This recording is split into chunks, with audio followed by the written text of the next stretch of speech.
Welcome to another episode of The Wireless Way. I'm your host, Chris Whitaker.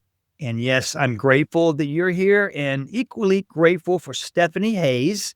She's the head of wireless expense analytics at Byte Analytics.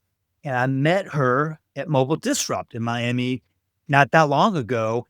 And we just hit it off. I mean, great energy. She's as passionate about mobility and saving money as I am. And I talk a lot about that. If you've been listening, I have other episodes on similar topics around managed mobility, mobile device management. You can't really have any kind of managed mobility conversation and not address the elephant in the room. Most people, in fact, all people are usually overpaying. All companies are usually overpaying, possibly even on your own personal account. If you have a family plan, you probably have some fees on there. You don't even know what they are. We're going to dive into that. But before I bring her on, just a little bit about her. She leads the wireless expense optimization practice at Byte Analytics, a lean yet powerful firm that turns corporate wireless billing chaos into measurable savings. And again, if you're in business to make money, you got to have your eye on this. You need measurable savings. That's the buzzword. The secret sauce, her proprietary global optimization algorithms, mouthful there, but she's going to tell us what that means. They go beyond line by line billing analysis. And that's how it used to always be done, line by line. Some accounts payable person was just grinding it out over definitely hours, if not days and weeks. So Byte considers the entire account ecosystem, including shared services like data pools, enrollment features to identify cost-effective configurations that other providers often miss. Again, if you're doing it manually, human nature is to make mistakes. So quite possibly, right, if you're not using some kind of software, you're probably making mistakes. Under her leadership, Byte not only automates what used to take human analyst hours, but delivers results in just minutes with greater precision and a anonymizer tool to protect and use privacy. And here's the best part. Byte, her company, offers a zero risk demo. If they can't find savings, you pay nothing. So she's based in Northern Virginia, aka Nova. I used to be a Nova resident myself in Fairfax County, Virginia, outside of Washington, D.C., a beautiful area, a beautiful state. She works directly with 10 providers and other managed service providers. She's on a mission to help organizations stop overpaying wireless carriers, optimize pooled voice data usage, and retrofit plan features after usage anomalies to reduce future bills. Basically, a mouthful there. Hey, she's trying to remove the headaches, put the money back in your pocket, and you only really pay for what you're using. Is that about right, Stephanie? Welcome to the show. You got it, Chris. Selling it. Absolutely. I mean, it is a complicated little piece, this optimization, and wireless expense management has many different components to it. Procurement of phones, approving those orders, sending those orders through, getting the handset ready for the user. Those are all important, but those are not what I focus on, what we focus on at Byte Analytics. We just focus on optimization. And what does that mean, really? It's the plans and the features. Think about Yeah. a really big family plan, right? Except instead of 4 people in your family, you have hundreds or thousands, and everyone is changing all the time. Trying to get that right can save money, but it's very difficult. Yeah. So it's very difficult, and I can't wait to get into that conversation a little bit more. But as always, customary, first question on the show is what's not in the bio? How did you get here? Tell us a little bit more about who you are and your journey. Thank you. So I'm originally from Canada. I'm now married to an American, very proud Army spouse. I've traveled to 80 countries. I've lived in 8. I have a few times in my life moved to a new country where I didn't know anyone and didn't speak the language. So I like those little challenges. I also like scuba diving and riding my bicycle and yeah, generally living my best life. Got little challenges? Going to a country where you don't speak the language? That sounds like a pretty big challenge. Man, yeah, we could probably have the whole show just on that topic right there. Because I know when I first met you, we were talking about that, and we were just getting to know each other. You told me that I was like, oh my gosh, and I think I even asked you, and I got to ask you again. I mean, was there a favorite? And maybe that was we could be positive. Was there a favorite one that you would go if your family goes, hey, yeah, let's go anywhere in the world? Where would you move to? Where would you go to and live? There's so many. I would say, as far as hidden gems go, Slovenia in Europe is a wonderful country to visit. It's got all the good stuff about the Alps. It's much less expensive, beautiful cities, incredible caves that you can take a little train into. Lots Mm. to, I would say, Eastern Europe. and Southeast Asia. It's very much a favorite for me. Probably Wow. Malaysia is my favorite country. Wow. Have you ever done a blog or documented or have you ever written anything on all of your travels? I mean, you should document that if you haven't. That's a great question. When I travel, especially back in the day before social media, I would write long emails to my parents and then they would print them out and give them to my grandparents and my aunts and uncles, especially those who didn't have computers. So I did record it in that way. However, I'm not much of a travel blogger kind of person. I've been told a few times that I should keep a travel blog. I do have a bit of an Instagram, but it's not too glamorous. Okay. Well, you're right. So many folks, I mean, I'm shocked. I talk to people that have never even left their hometown. I mean, they've never left their state. And I get it. It's not for everybody. Not maybe you don't have the means but I imagine, did you have the ability to kind of travel on a shoestring budget? I mean, were you kind of the master of making that dollar stretch and the hostels and Airbnbs or what they even call it couch surfing? Absolutely. Never did couch surfing. Good. Long backpacking trip through Asia was a long-term, hostel type of situation. Lots of long, uncomfortable buses, minivans, sketchy bathrooms, stuff like that. I wouldn't have it any other way. It's for seasoning you as a traveler and just also the local experiences. A lot of my travel lately has been because before I started working on Byte Analytics full time, I was working as a wireless analyst full time. That was a remote job, and so I could work and travel. I was working and traveling for years and years, and that's how I ended up being in Peru, Honduras, France, and Croatia, where I eventually met my husband. So it's safe to say that my remote travel job and also coming from a family of travelers led to this 80 country situation here. Wow, I didn't even think of that. So a family of travelers. Who are the other travelers in your family? Your parents, siblings, all of them? Absolutely. All of them really, yeah. So both of my parents have been on long backpacking trips before and after they got married. They still travel regularly all the time, challenging travel like to India and, more outside the box places. And then my sister is very much a traveler. She did her master's research over in Uganda and has traveled to Southeast Asia, to Australia, New Zealand, and many other places. So she's a diplomatic type. So she comes by that Yeah. honestly too. So all this travel, all this perspective you've gained, take me back to the day. Was it just chance you got into mobility and expense management? At what point did you say, "Hey, I'm gonna double down on this"? When did that happen? That's a great question. So I started my career working for a big wireless carrier in the re-rates department. So when your bill went really, really sideways, there would be some math person behind the scenes who would go through and rebill it all and then credit you, so you weren't overpaying. That was me and then my colleagues behind the scenes. Then I got recruited over to a TEM in 2011. And I immediately thought, oh, this is really interesting. Like I've been looking at it from the other way and now I'm looking at it from the customer's point of view. Look at how complicated this is. And this is fascinating too. And I had done some math in university, and it was right around 2011, 2012, and I really started getting into this that I realized this is global optimization. And I would like to talk about global optimization for just a moment here because it is Please. so key to this enterprise mobility piece. And it's this concept of how people on the account are interdependent on each other. So you have shared plans. Very common right now is if you have someone on a particular plan, it'll offer a discount to someone else on a different plan. And so you've got all these connections and dependencies. It's almost like a butterfly effect. If something changes on one side of the account, it can affect a user on the other side. And I really started to see this when I started doing manual optimization. Back then, it was all data pooling. And so we would run into situations where there would be one person who would spike up the data pool for everybody, and then we would have to increase so many plans.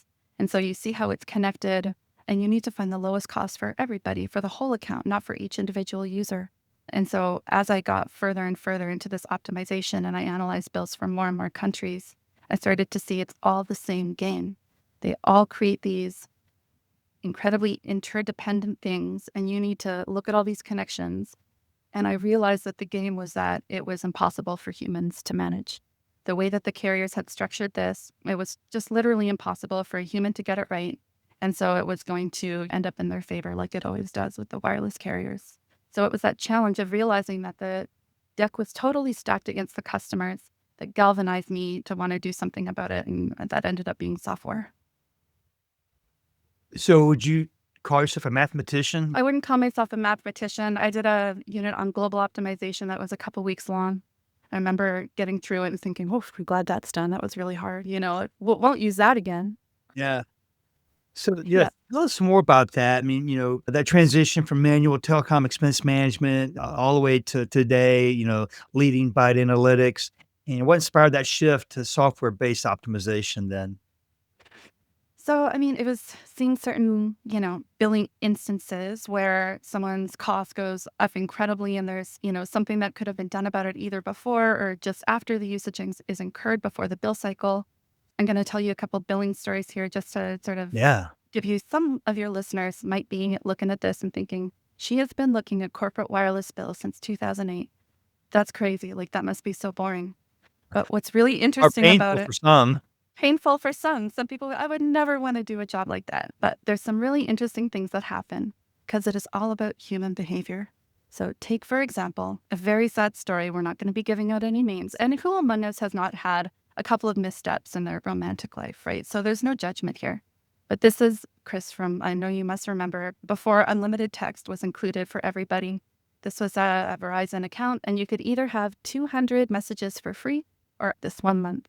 There was this poor gentleman who had a $975 texting bill, and he had had just a few messages per month before that. Then all of a sudden, he had thousands and thousands of messages just from 1 month to the next.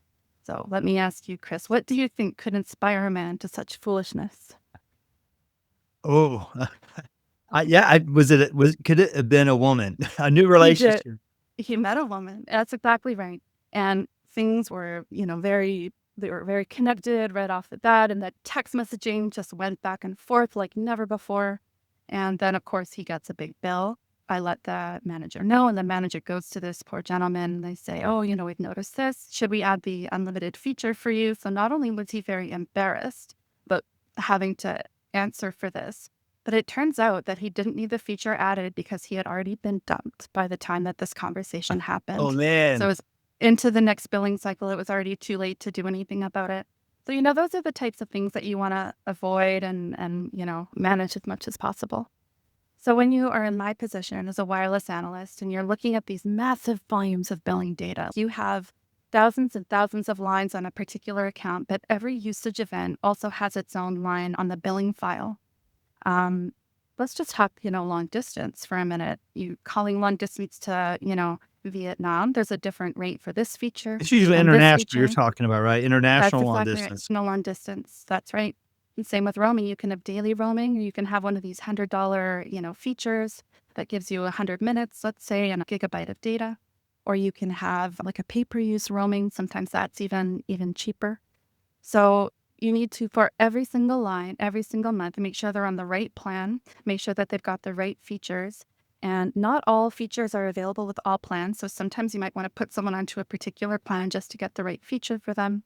And it becomes a mission impossible to get that right on every single line. And that's really what global optimization is the perfect combination of plans and features. And the way you do it is fascinating, but no shortcuts. You calculate it all out. Every single possible combination of plans and features that can exist is calculated out. And that becomes billions and trillions and quadrillions very, very quickly, even on small accounts, just because of the nature of the exponential calculation. So we have proprietary heuristics. It allows us to explore the mathematical problem space very, very quickly. So in about 1 second per line, this just runs in the background and we'll come up with basically a list of exactly how to provision all of the lines, which plans and which features to minimize the account cost globally. It was inspired by years and years and years of digging through these billing files and being haunted by the things that I was missing. And I didn't know what I was missing, of course, right? Oh. Because you don't know what you don't know. And that's very irritating when you're a perfectionist and an analyst and you feel passionately about solving this problem and you feel like little things are slipping past you. Well, and you're on the hook. I mean, that's you got one job, right? And they're expecting you to find the answer, find the needle in the haystack. A few questions came up in my mind as you were talking. It almost seems like the carriers do this on purpose. I've talked to companies that have 75 phones and their bill is 790 pages long. I mean, why why do you need 15 pages for one phone? It seems like, I mean, and of course you look at them, a language you can't even hardly understand. I mean, it's like you can't. It's like it's intentional. You can't really audit this easily. You really have to be an analyst, and that has to be your full time job. Because you said you worked at a wireless carrier. Do you think it's on purpose, or is it just antiquated billing platforms that just can't summarize it better? I mean, I think it's both. I definitely like there's no doubt that the whole thing is stacked in the carrier's favor. So the way that they'll structure a plan that they offer a customer is it'll have, let's say, a built-in roaming rate. Let's say you've got someone going to Canada of $2 per megabyte, which is an atrocious rate. You would never want to pay that. But they're going to build that into your plan, and then they're going to give you a feature on top of that that will make Canada roaming free, for example. But they won't automatically put that on every time. You're going to need to select it. And then if you don't select it and you get a big roaming bill, they're going to say, oh, well, you should have selected that feature, right? So it always defaults to the most expensive carrier favored rate and option. It is never failing in favor of the customer, and it fails often. So I don't know if they built it that way or if it just happens to be that way. One thing I never do is put any blame on the call center reps, right? The ones that you talk to when you call in, having been, part of that world, everyone there is generally doing their best. So if there is any responsibility, it's further up the chain for sure. Right. Yeah. Because I've talked to companies and they're like, oh, we have a great contract with, fill in the blank XYZ company. I'm like, well, I'm sure you do, but how, are you physically managing it daily? Are you looking at what everybody's on unlimited plans? So we don't really worry about overages. I'm like, ouch. What percentage of your employees work out in the field? Oh, we only have about 10% of our field technicians, but 90% work in the office. Oh, so they're on Wi-Fi all day.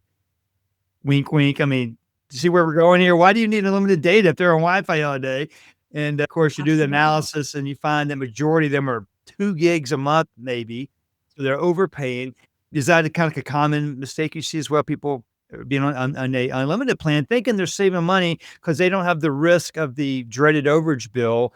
Is there any other common missteps you see in that when you look at these accounts?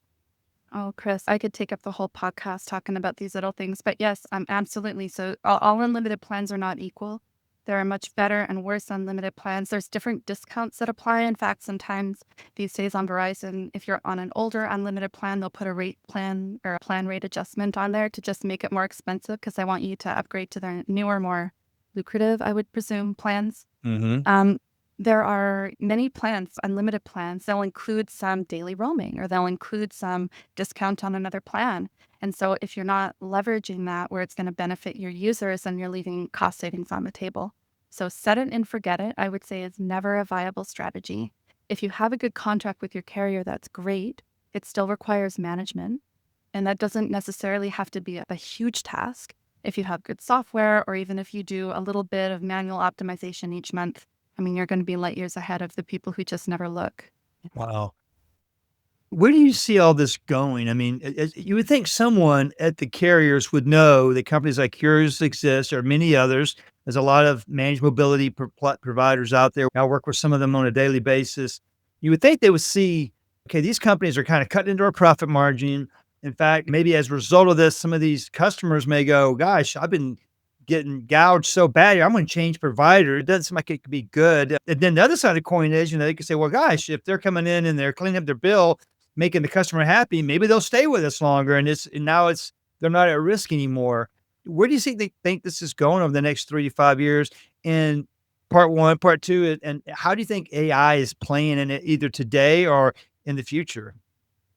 Great questions. As far as AI, I'll go straight for that one. AI is going to become increasingly important, right? Our software, Byte Analytics, incorporates some AI. I did look forward to the future and see my job as an analyst, this difficult portion of my job anyway, being automated by someone. And so that was one of my motivating factors to start automating it. Wow. So on your day-to-day efforts, you're working largely with TIMs and managed service providers. You're trying to help their offering become more future-proof, adding this AI or adding this software analytics. What does an ideal customer profile look like for you then? Is that other TIMs and managed service providers? Do you see a lot of opportunity there? Are we talking dozens or hundreds or thousands of businesses that could potentially take advantage of your solution? I would say, yeah, definitely thousands So Byte is really designed for anyone who wants to optimize bills in a massive, massive volume. And that's why I'm not sort of focusing on end customers who have one bill to optimize. I want to provide my services to them through my TEM and other partners. It's interesting what you said earlier about the carriers should be aware that this is out there and how to deal with it. And there's a couple of interesting things there.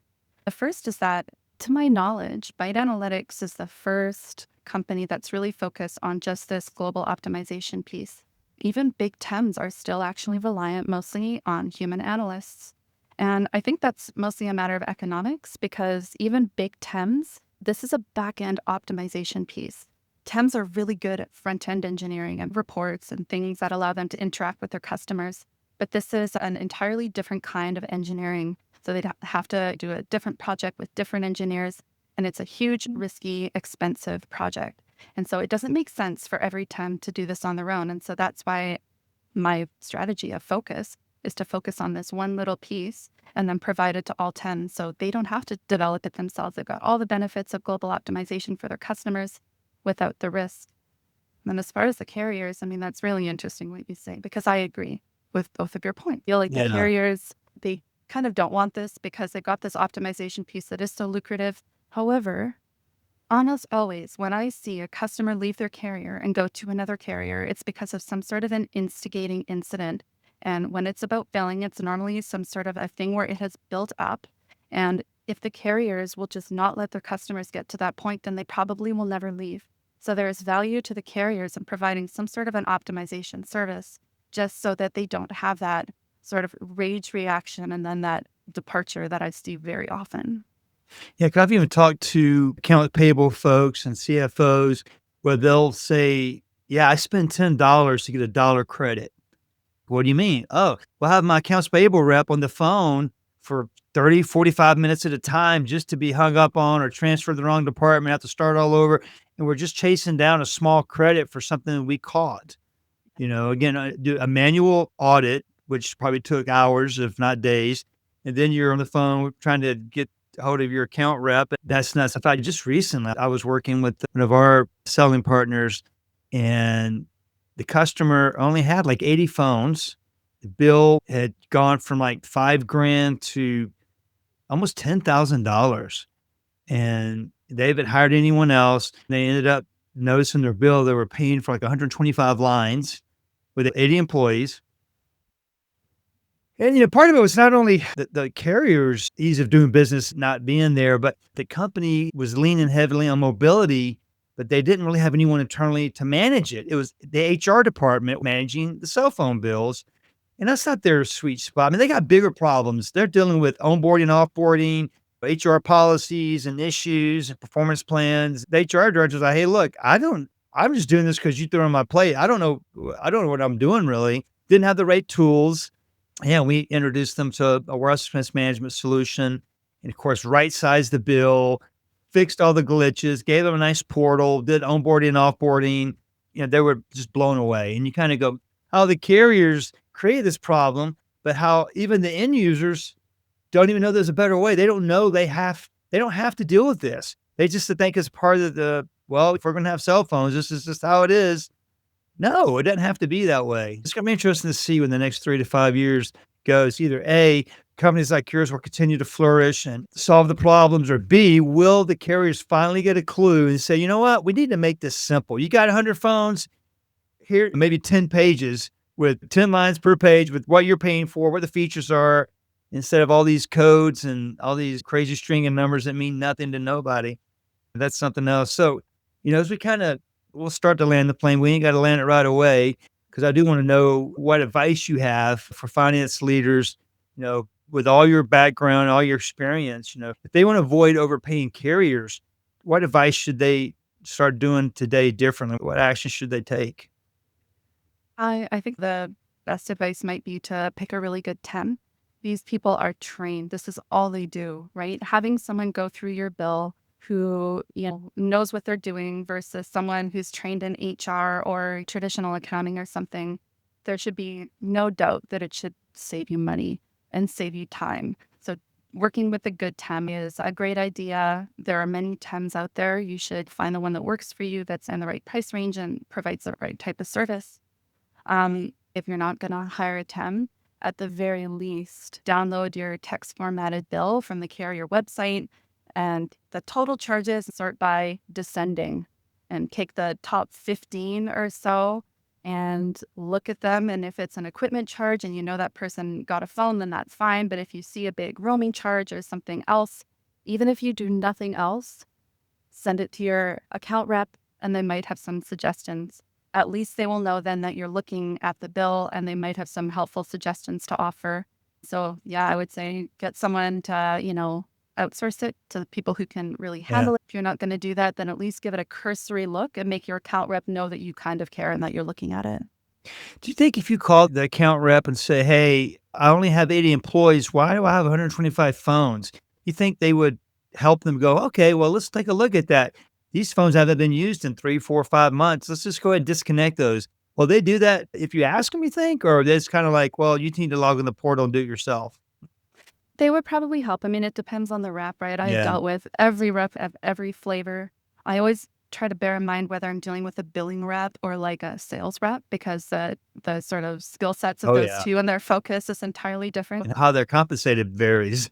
That's exactly right. So I was about to say, when you are dealing with the sales rep, most of the time, I know, and this could be different, especially because I'm talking about my carrier experience from years and years ago, that it was not that devastating to lose a few lines. The carrier reps are absolutely incentivized to activate new unit. I think if you got the right rep, I don't think they're incentivized against doing that for you. I also think they probably will turn around and try to convince you to try to activate some new lines towards the end of their next quarter.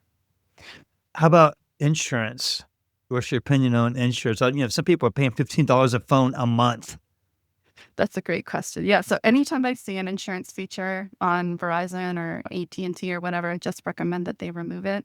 Most of the time, people are not using them. They're not getting the value from them. If they do have a broken device, they're not even sort of pushed through that workflow that they should be pushed through. There are new approaches to device insurance that I think are much more customer friendly, that I think of more value. So I will reserve my judgment because I think insurance can be good, but I think the way that the carriers give you these insurance features is not cost effective. Yeah, so just to put that perspective, 100 if you're a company, let's just say hypothetically have 100 phones at $15 a phone, $1,500 a month, it's $18,000 a year. I mean, you could afford to buy every employee a brand new device, the latest and greatest 2 phones maybe every year. So, clearly, it's cheaper to not have the insurance, and that's gotta be just a huge profit center for the carriers too. They just Absolutely. if you only have 4 phones and you have a history of losing phones, breaking phones, I don't know. But, yeah, we're talking about bigger companies here that's not the case. And it's the fonts, right? What about if you break your phone? And it's the same thing with unlimited plans. So, you've got three different kinds of unlimited plans, but this unlimited is the most unlimited. And so I don't know if I want to risk having a lesser unlimited plan. So I'm going to put it on the most expensive one. And that is where they make all of their money. And that's where I try to talk my customers back from the edge, right? If you don't need it, don't pay for it. We can always increase it later. Goldilocks approach, right? Yes. Everyone has what they need, no more, no less, and it changes from month to month, even within the month. Keep it what? Tickety boo. Tickety boo. I don't think it's a technical term, but it's, when you think about everything being in perfect harmony. So I think I told you in Miami, when I think of these optimizations, I see a curve. I see a curve and it comes down. And at the very bottom is that global optimization, that point that we're going for. And every change that we make gets us closer to that. And it's a moving target, but it's a worthwhile target because when you hit it, you are not overpaying the wireless carrier. And when you're doing global optimization, just by its very nature, it's automated. A human cannot do global optimization, so you're saving Mm, time too. yeah. Another thing I was thinking of overspending, I see a lot of companies are being charged for that mobile device management software. And then you say, "Oh, I see you have an MDM on all your 5,000 phones. Who's managing that?" "Oh, the carrier is." "Oh, really?" Do they enforce compliance? Are they making sure it's on all your phones? Are they addressing all the alerts? Are you getting reports for them? What are you talking about? They have no idea. It's like they just think because they're paying for that, but someone's got to manage it. Someone has to, create the policies and the groups, and that in itself is a Absolutely. whole other conversation. That's another hour conversation we can have on MDMs. So yeah, if you're Absolutely. paying for an MDM and you can't answer the question that who has the portal access. And my favorite is, oh, well, John set that up 4 years ago, but he's been gone for a year and no one's even logged into it, but we've been paying for it. Does that make sense? Well, I tell you, if you're listening and this is a new topic to you, I hope we made the case that wireless expense management is important. And there's a lot of companies that can do it. And just because you have the title Tim, right, doesn't necessarily mean you're doing it the best way. If you're doing it, ask them, are you doing these calculations manually or do you have any kind of software? And obviously we know, even if you're tech enthusiast or not, I believe technology makes less mistakes than humans. I think we can all agree on that. It's like, you think about how many mistakes I've made in this episode of getting tongue-tied or whatever. Technology, it does what it's programmed and it does what it's configured for. And usually when technology fails us, it's because somewhere there's a human error involved, most likely, is my opinion. Great. So let's wrap it up. Again, I think we could go on and on. Definitely check the show notes. I'll have information of how to get a hold of Byte Analytics. And of course, Stephanie, any last words, anything we haven't covered that you want to hit on or anything you want to leave us with? First, thank you so much for having me, Chris. This is a wonderful experience. I'm going to leave you with my favorite billing story of all time. It is a classic story, again, withholding names for privacy, but it was during the 2010 Olympics. I was still working for a wireless carrier who was a sponsor of the Olympics. Someone came to me and presented me with a $275,000 phone bill just on one line for this 1 month. So I looked into it and I saw it was all valid usage. It was billing at $51.20 per megabyte. It was out of bundle roaming in Mexico. I looked carefully at the timing where it was incurred and I knew right away what had happened. And what had happened is that someone had streamed the gold medal hockey game in high definition for all of their friends because the resort's Wi-Fi was $20 a day and they didn't want to pay it. So they figured they just put it on their employer's air card. And it was a great outcome to the game for this particular hockey fan. However, the fallout from that was significant and robust. And they did end up re-rating it because it was such a devastating charge. But, it's just one of those things that sort of brings wireless expense management with the real world, with the sporting world, right? All of this stuff affects each other. Absolutely. Yeah, that's why I find it interesting and fun. I have two comments before we wrap though. First, I think it's why MDM and WIM or TIM are so related because now with a proper MDM strategy, a corporate owned device, you can block streaming video, for example, Okay, or only exactly. allow certain URLs. You control what that device can be used for. It's a work phone. It's a work device. It's not meant for your private use. So yeah, I think a proper TIM or WIM strategy will find enough savings to more than pay for that MDM solution. They go hand in hand. To me, they're both non-negotiables. It's irresponsible to just pay whatever the bill says. It's also irresponsible to just give your employee $800 or $1,200 device and say, "Hey, good luck with this. Use it for work." And they use it for their kids watching Cartoon Network or Netflix on family vacations. So anyway, I'll get off my pedestal on that one because I get high on that too. I don't know why I'm so passionate about this stuff, but it's just crazy. That's what it is. It It's is crazy. crazy. It's crazy.